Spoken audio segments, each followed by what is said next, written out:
নমস্কার বন্ধুরা, এসপি মন্ডল কিচেনের পক্ষ থেকে তোমাদের সবাইকে অনেক অনেক শুভেচ্ছা। প্রতিদিনের মতো আমি আজকেও একটি রেসিপি নিয়ে হাজির হয়েছি। আর আজকে হচ্ছে চিকেনের একটা দুর্দান্ত রেসিপি, সেটি হচ্ছে পোস্ত চিকেন। এটি খেতে না ভীষণই ভালো লাগে, যে না খেয়ে হচ্ছে তারা বুঝতেই পারবে না। তো এটির জন্য কিন্তু প্রথমেই কিন্তু চিকেনগুলো খুব ভালো করে ধুয়ে একটা ঝুড়ির সাহায্যে জলটা ঝরিয়ে নিতে হবে। আমি জলটা কিন্তু ঝরিয়ে নিয়েছি। আর এইদিকে দেখো, দুটো মাঝারি সাইজের পেঁয়াজ রয়েছে, আর একটা মাঝারি সাইজের রসুন, আর রয়েছে ছোট্ট এক টুকরো আদা। এইটা কিন্তু কেটে নিতে হবে। তাহলে চলো কেটে নিই। এখানে দেখো, যেহেতু পোস্ত চিকেন, এজন্য কিন্তু পোস্ত নিয়ে নিতে হবে। আর এখানে পেঁয়াজ, আদা, রসুন এগুলো কিন্তু কেটে নিতে হবে, তো কেটে নিয়েছি। আর রয়েছে চার মগজ, স্বাদ মতো কাঁচা লঙ্কা নিয়ে নিতে হবে। এবার এগুলো কিন্তু বেটে নিতে হবে। তো আমি এখানে বাটার জন্য শিলনোড়া নিয়েছি, তোমরা চাইলে কিন্তু মিক্সচারও করে নিতে পারো। প্রথমে কিন্তু পেঁয়াজটা বেটে নিতে হবে। দেখো, পেঁয়াজটা কিন্তু আমার বাটা হয়ে গেছে। এবারে কিন্তু একটা বাটিতে তুলে নিতে হবে। তাহলে চলো তুলে নিই। আর এই মাংসটা কিন্তু অবশ্যই ধুয়ে জলটা খুব ভালো করে ঝরিয়ে নিতে হবে, না হলে কিন্তু কষানোর সময় কিন্তু প্রচুর জল বের হবে। জলটা টানাতে কিন্তু অনেক সময় লাগবে, এজন্য কিন্তু জলটা ঝরিয়ে নিতে হবে। তো পেঁয়াজটা কিন্তু আমার তোলা হয়ে গেল একটা বাটিতে। এবারে চলে যেতে হবে অন্য মশলা বাটতে। আর এবারে নিয়ে নিতে হবে আদা এবং রসুন। আর এই আদা রসুনটা দিয়েও খুব সুন্দর করে বেটে নিতে হবে। তো আমি বেটে নিচ্ছি। আর বাটার সময় কিন্তু খুব একটু মিহি করেই বেটে নিতে হবে, যাতে কোনো রকম দানা না থাকে। তোমরা চাইলে মিক্সচারেও এরকম মিহি করে বেটে নিতে পারো। তো আমার কিন্তু এখানে আদা রসুন কিন্তু দেখো বাটা প্রায় হয়ে গেছে। আর এখানে আদা রসুনটা বাটা হয়ে গেলে এই একই সাথে কিন্তু কাঁচা লঙ্কাটাও বেটে নিতে হবে। তো আমি বেটে নিচ্ছি। তোমরা চাইলে কিন্তু এখানে আলাদাও বেটে নিতে পারো। তো আমি কিন্তু একসাথেই বেটে নিচ্ছি। আর এইদিকে দেখো, আদা রসুন কাঁচা লঙ্কাটা কিন্তু পারফেক্ট ভাবে বাটা হয়ে গেছে। এবারে তুলে নিতে হবে। তো আমি এখানে একটা ছোট বাটি নিয়ে নিয়েছি, এবারে তুলে নিচ্ছি। এবারে আরো একটা মশলা বাকি রয়েছে, যেমন পোস্ত, চার মগজ। এবারে এটা কিন্তু একসাথে বেটে নিতে হবে। আর এটা বাটার সময় কিন্তু একটু জল ব্যবহার করতে হবে, না হলে কিন্তু বাটা হবে না। প্রথমে কিন্তু অল্প অল্প জল দিয়ে বেটে নিতে হবে। জলটা দিলে বাটতে একটু সুবিধা হয় এবং তাড়াতাড়ি বাটা হয়ে যায়। তোমরা চাইলে কিন্তু এটা আগে থেকে ভিজিয়ে রাখতে পারো 5 থেকে 6 মিনিট, তাহলে কিন্তু আরো সুন্দর বাটা হয়ে যাবে। তো আমি কিন্তু এখানে পোস্ত আর চার মগজটা একই সাথে বেটে নিয়েছি, আর বাটা কিন্তু হয়ে গেছে। এবারে কিন্তু তুলে নিতে হবে। তো এখানে একটা ছোট বাটি রয়েছে, এবারে ওই বাটিটাই কিন্তু তুলে নিচ্ছি। আর এটা কিন্তু বাটার সময় একটু আঠা আঠা হবে, তো এরকমই কিন্তু হয় এটা বাটার সময়। তো এবারে কিন্তু এটা তুলে নিতে হবে। তো বাটিতে তুলে নিচ্ছি। আর দেখো, দেখতে কতটা একদম সাদা লাগছে, আর এটা একদম কি বলবো কতটা দেখো সাদা হয়েছে। আর এবারে দেখো চলে যেতে হবে পরবর্তী পর্যায়ে। এখানে রয়েছে চিকেন, আর চিকেনটার জলটা খুব সুন্দর করে ঝরিয়ে নেওয়া হয়েছে। এবারে একটা গামলায় নিয়ে নিতে হবে মাখানোর জন্য। তো চিকেনগুলো কিন্তু এখানে আমি ঢেলে নিয়ে নিয়েছি। আর এই চিকেনগুলো নেওয়ার পরে কিছু মশলা অ্যাড করে দিতে হবে এখানে।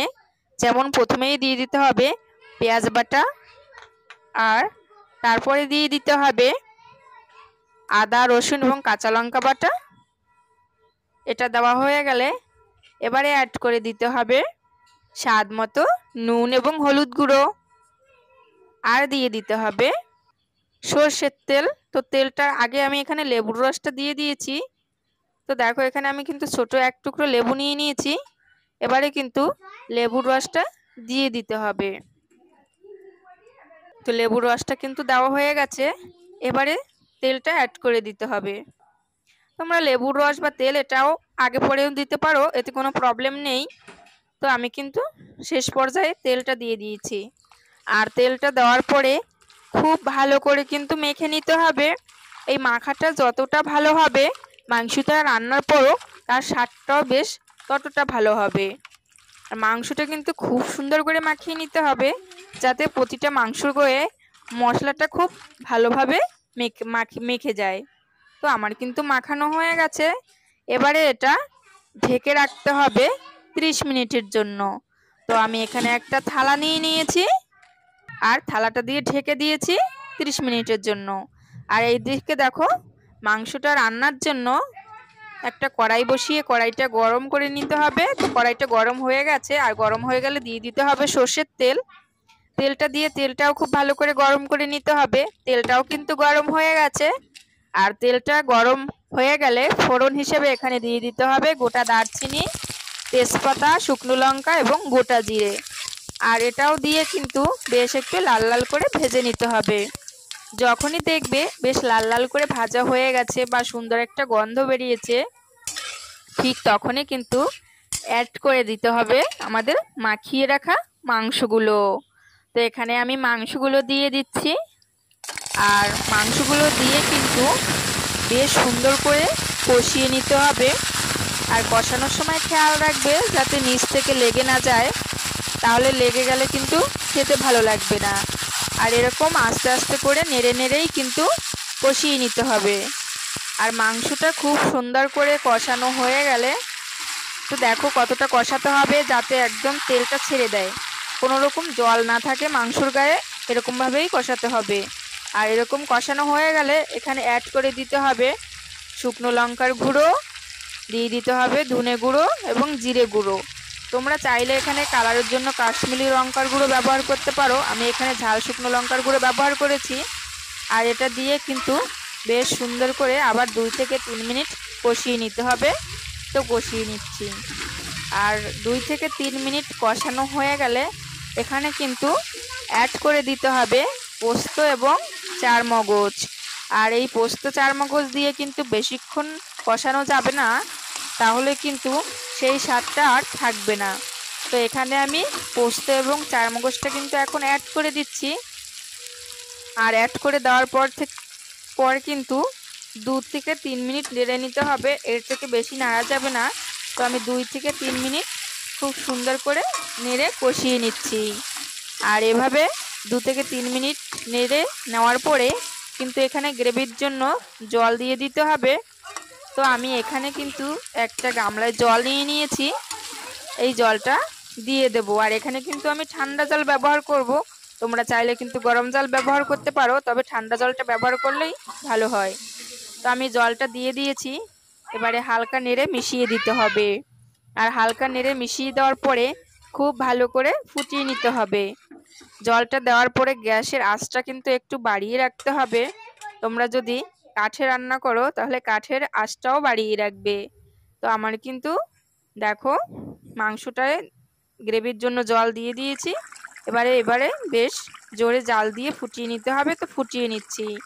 যখনই দেখবে মাংসটা এইভাবে ঝোলটা গায়ে টেনে এসছে, মানে খুব সুন্দরভাবে হয়ে এসছে প্রায়, ঠিক তখনই কিন্তু এখানে অ্যাড করে দিতে হবে গরম মশলা।